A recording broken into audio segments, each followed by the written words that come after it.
साथियों, मेरे से पूर्व वक्ता आपको पूरी डिटेल में बता के चले गए हैं।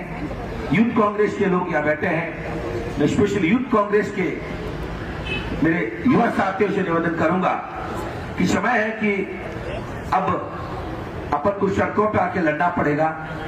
भारत में जिस तरीके की बातें, देश में जिस तरीके की बातें, लोकतंत्र में के खतरे की घंटी जो बज रही है, उसमें अगर अपन यूथ कांग्रेस बीड़ा नहीं उठाएगा तो हिंदुस्तान में अब कोई बीड़ा उठाने वाला बचा नहीं है। पिछले 2 महीने से ज्यादा हो गया किसान आंदोलन चल रहा है। हजारों किसान, 20,000 से ऊपर किसान सड़क पे बैठे हैं और इस सरकार को रू नहीं रहती। इतना बड़ा बड़ा ऐतिहासिक घोटाला, आपने इलेक्ट्रल बॉन्ड वाला घोटाला सुना होगा। और घोटाला भी कैसा कि 12 तारीख को रेड पड़ती है और 17 तारीख को चंदा मिल जाता है भारतीय जनता पार्टी को, इलेक्ट्रल बॉन्ड मिल जाता है। 17 तारीख को रेड पड़ती है, 27 तारीख को इलेक्ट्रल बॉन्ड मिल जाता है भारतीय जनता पार्टी को। इधर रेड पटकते हैं और उधर चंदा आता है। मेरा मानना है कि इस तरह की घटना तो इस इतिहास में गुंडे भी नहीं करते थे और ये भारतीय जनता पार्टी कर रही है। जितना देखो, जिधर आप आंख फैलाओ, हाथ फैलाओ, उधर कानून नाम की चीज नहीं है। हमारे सांसद महोदय गजेंद्र सिंह जी शेखावत साहब पिछले 10 साल से सांसद है। मैंने पिछले 2 दिन में पूरे लोकसभा क्षेत्र का दौरा किया है। शहर की 3 सीटें, लूणी की सीट, लोहाउट की सीट, फड़ौदी की सीट, पोखरण एंड सिर्फ, सब जगह मैंने पूछा कि भाई गजेंद्र सिंह जी शेखावत का पैसा किसी ग्राम पंचायत में लगा हो तो बताओ। सबने कहा साहब हमारे यहां तो कहीं पैसा लगा नहीं है। आप ही सब जागरूक नागरिक हो, आपके भी वार्ड में शेखावत साहब ने कहीं पैसा लगाया है और आपने कहीं नेम पट्टी का देखी हो, सेंट्रल गवर्नमेंट का पैसा हो या 5 करोड़ उनको तो साल का मिलता है, 10 साल में करीब 100 करोड़ रुपए वो हो गए, तो आप हाथ में रखोगे। अब अंदाज लगाओ कि जितना पैसा उनको मिलता था वो पैसा भी लैप्स हो रहा है। इसलिए आपसे अपील करता हूं कि आप जनता में जाके पूछिए कि भाई वोट देंगे, हमको वोट मत दो, कोई बात नहीं। आप ये बताओ गजेंद्र सिंह जी शेखावत ने 10 साल में किया है क्या? नया रेलवे स्टेशन, कोई तरह की नई रेल, ये एयरपोर्ट या बन रहा है, एयरपोर्ट का क्या हाल है, कब से बन रहा है? कोई भी नया काम अभी हुआ नहीं है। एक फीता इन्होंने अभी भी काटा है 4 दिन पहले, जिस दिन आचार संहिता लगी उसके 14-15 घंटे पहले। मेरे को बताओ कि अब आप 10 साल आप क्या कर रहे थे जोजरी पे, तो अब आपको फुर्सत मिली फीता काटने? जितने बोलते हैं ये लोग झूठ बोलते हैं। मीडिया वाले पूछते हैं कि आप क्या करोगे, आप कैसे जीतोगे? मैंने कहा मैं घर घर तक कांग्रेस के योद्धाओं के साथ में, कार्यकर्ताओं के साथ में पहुंच रहा हूं, काफी तो पहुंच गया हूं, बचा हुआ पहुंचूंगा, इनके झूठ को उजागर कर दूंगा और मैं जीत जाऊंगा। काम ही नहीं कर सकते। ये कह रहे हैं कि साहब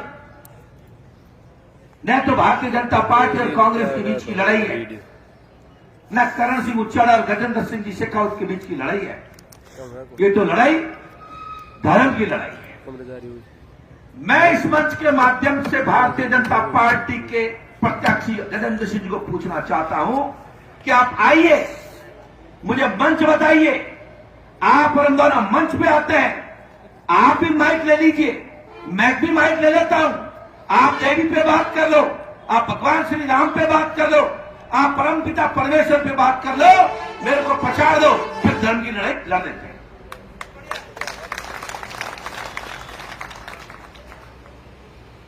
आपको किसी बात पे दब के बात नहीं करनी चाहिए। भगवा कपड़ा कैसे पहन लिया, भगवान श्री राम का नाम कैसे ले लिया, अल्लाह का नाम कैसे ले लिया? ले लिया भाई। मेरे को चर्चा हुआ था कि भगवान राम वही है, अल्लाह भी वही है, जो है वो भगवान परमपिता परमेश्वर है। आपको डरने झगड़ने की कतई जरूरत नहीं है। अगर आपके मन में खोट है, मैं तो रात को 10 बजे मां देवी का भक्त हूं और कसम खा के कहता हूं, बोलता हूं, सच बोलता हूं। अगर कोई आदमी, अगर विपक्ष का कोई आदमी ये साबित कर दे कि मेरे से ज्यादा वो राम भक्त है, मैं जीना छोड़ दूंगा। आए मेरे सामने। अगर कोई आदमी मेरे को कह रहे साहब वो तो राम के नाम पे चुनाव लड़ेगा, मैंने कहा हमारा तो जन्म लेते हैं तो राम के नाम पर, मिलते हैं तो राम राम कह के मिलते हैं, दिन खत्म कर देता है भगवान चाहते हैं तो बच्चे लोग राम नाम सत्य है आगे किया कहते हुए शमशान ले जाते हैं। किसकी बातें कर रहे हो भाई? बिना राम के हिंदू की कल्पना नहीं हो सकती। और इतना चैलेंज करता हूं कि अगर मैं भगवान राम के नाम पर मन में खोट रख करके राजनीति करूं तो भगवान श्री राम मेरे को पूगे, नहीं तो करने वालों को पूगे, करने वाले। इतना बोलना गर्ज, ये गर्ज ऊपर से नीचे तक जिसके मन और दिमाग में सच्चाई होती है ना, वही बोल सकता है। इसलिए कांग्रेस पार्टी जिस दिन 15 दिन पहले हम टिकट मांगने फिर रहे थे, महीना भर पहले एआईसी में यहां से जाते थे, मन होता था 100%, जयपुर जाते जाते मन रहता था 50%, और एआईसीसी में घूमते थे तो 2 दिन रुको तो 0 हो जाता, 5% में मन रहता था। कबूतर उड़ते थे कबूतर। और आज सारा सिनेरियो चेंज हो चुका है हिंदुस्तान में। हर कोई कह रहा है कि भारतीय जनता पार्टी तो जा रही है, भारतीय जनता पार्टी तो जा रही है। मैं आपको दावा करता हूं, शब्द कोश लें, कोई 400 है, कोई 200 है। इनको मजबूरी में सरकार बन जाए तो बन जाए, पूरे हिंदुस्तान में माहौल चेंज है।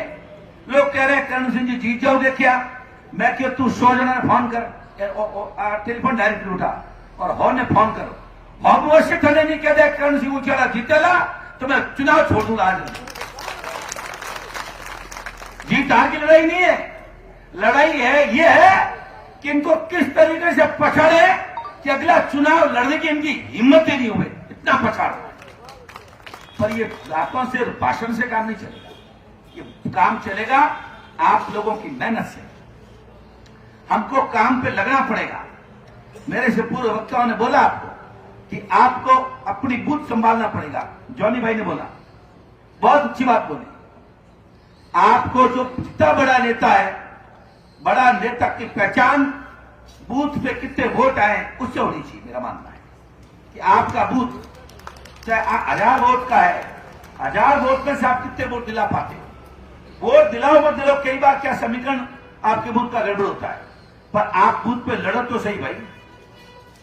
कार्यकर्ताओं, स्पेशली सेवा दल के मेरे जाबाज दोस्तों, करण सिंह उचेड़ा का यह मानना है युद्ध हमेशा सिपाही जीताता है, चाहे आदिकाल में हो चाहे वर्तमान में हो। आदिकाल में सिपाही तलवार लेके दुश्मन का सिर काटता था, आज का सिपाही बूथ के ऊपर लड़के आपको वोट दिलाता है। और राज में आने के लिए हम तो कारों में घूमते इधर उधर करते हुए हम जहां जाते हैं वहां साइड पुलिस भी आ जाती है, इसलिए लड़ाई नहीं लड़नी पड़ती हमें। आप कार्यकर्ताओं को बाल खींचने पड़ते हैं, जूत खाने पड़ते हैं, 2 मारने पड़ते हैं, 4 खाने पड़ते हैं, और आप फर्जी वोट रोक के और पार्टी को राज में लाते हो, ये मुझे पता है। और जब हम राज में आते हैं तो हमको कलेक्टर प्यारा लगता है, हमको एसपी प्यारा लगता है, हमको चेयरमैन प्यारा लगता है। जिस दिन कार्यकर्ता राज वापस क्यों जाता है? राज वापस इसलिए जाता है कि कार्यकर्ता के बूथ के कार्यकर्ता को यह लगता है कि दूर भाव दो यार, अपन 5 साल में फर्क पड़ी होगा, राज आयो पुण्य हम जाऊं तो लंबा जने राज बात हो जाएगा। बूथ के कार्यकर्ता को लग जाए कि मेरा राज चला जाएगा तो मैं क्या करूंगा? कल पटवारी मेरे को हाजिरी भर रहा था, कल मेरे उस पटवारी ने 1000 रिश्वत दी थी, मैंने फोन किया मेरे मासी के बेटे को घर जाके देख के वापस आया है। मेरा ठरका रह गया। कल थानेदार यहां से गुजर रहा था, मेरे घर पे आके उस बेंच पे बैठ के चाय पी के गया है। गांव वाला सुबह शाम मैंने राम राम करे है और खटको मारा हाथों निकल जाला। वो कार्यकर्ता सोलंकी साहब मरियो ही राज नहीं जाऊंगे, मरियो ही राज। पर हालत दूसरी है, उस बाप ने कार्यकर्ता को 5 साल में कोई रेस्पॉन्स ही नहीं देता है। इस मंच के माध्यम से करण सिंह मुछियाड़ा आपसे वादा करता है, आपने मेरे को जिता दिया और आपका प्रतिनिधि बढ़ा दिया। मैं वादा करता हूं हर बूथ के कार्यकर्ता को लगेगा मैं जोधपुर का एमपी हूं। आपको इस बात का गर्व होना चाहिए कि आप हमारे कार्यकर्ता हो और लोकतंत्र ही इसमें राज तब जाता है। दूसरा कारण राज जाने का कि हम शेयरिंग करना छोड़ देते हैं। शेयरिंग मतलब पार्टनरशिप। राज भाई अब मैं एक तो आता जोड़ी करूं, सोगरा खाऊं अथवा ने आता जोड़ी करतो फिरूं और काले दिन एमपी पर तो लाल साहब बन जाऊंगा जो मारा जाऊं ना पाछो ते अगर मैं एमपी बनी हो 10 रुपया मैं बन गो लाल है थाने फोटू लाटू ले रखे तक मैं जिंदगी भर एमपी रहूंगा और जे मैंने लागो होबू हो मैं हूं तो अगली बार करे हूं ना जो कजू बनारी हालत भी हो बा वेला लोग थकाट मार कर। मैं तो आपने अंत में एक निवेदन करूं कि आप बूथ माते रहे और बूथ ने मजबूत करो। टाइम कम बची हुए, टाइम बार बार आवेला खोली, समय बहुत कम है अपने वास्ते। आपने लाग लिया कि आप मजबूत हो, पर अभी आगे कई बड़ा बड़ा कांड वेला आप कल्पना नहीं कर सको। एडा आगे भी दिया है 2019 रे चुनाव में भी बड़ो कांड वे ने राज अपन आगू सीटिया ले गया है। अपने हाउचत रहना है, हैंगना कहना है क्या की कर सके है। वोट किसी कीमत पर नहीं जाना चाहिए। आपने मेरे को अगर वोट देके विजय बनाया तो मैं आपको वादा करता हूं कि मैं आपके मान सम्मान में किसी तरह की कमी नहीं छोड़ूंगा। जोधपुर का एमपी जिस तरीके से गहलोत साहब ने 5 बार यहां नेतृत्व करके पूरे हिंदुस्तान में इस जोधपुर को चमकाया है, मैं उसके आगे ले जाकर खड़े करने की कोशिश करूंगा, ये वादा करता हूं। और अंत में थाने कोई बात आखिरी नहीं लगे तो एक बात और बता दूं। अब गजेंद्र सिंह जी शेखावत साहब मेरोली सिक्कड़ रहना है और मैं करण सिंह मुछियाड़ा मारो गांव आटू हवा 6 किलोमीटर पड़े नेट हवा 6 पैदल जवन ये हो ना तो 2 घंटा में पहुंच जाओ और नहीं तो आटू हाव 300 मीटर माते मारो घर एयरपोर्ट पर माते। तो आप थाने तय करना है, थाने मेरोली जाना है कि थाने जोधपुर में रहना और वो अगर साधवों को दे ही दियो। एक 5 साल वास्ते एक टमरबो को मने दे दो, मैं आपकी सेवा करूंगा। एक 5 साल मैंने बोला, एक आप 38 दिन, मैं 5 साल नहीं पूरी जिंदगी आप सेवक बन काम करूंगा। मैं उम्मीद करूं कि आज आप बाद में आप सब जना आप जगह जाओगा और वापस बूथ माते काम शुरू कर दोला और बूथ माते और ले ना बोला कि मारे बूथ माते कहीं गड़बड़ है, बूथ में कितनी मीटिंग होनी चाहिए, बूथ में बूथ एजेंट कौन बैठेला, बूथ रे माने कितना साधन है, कितना लगाना पड़ेगा, इन सब बातों की बात कर और जल्दी जल्दी वापस आप आटे आवला, आप आटे पधारिया और इतनी लंबी टाइम तक विराज और सब लोगों ने सुनिया। आपको बहुत बहुत धन्यवाद। जय हिंद, जय कांग्रेस।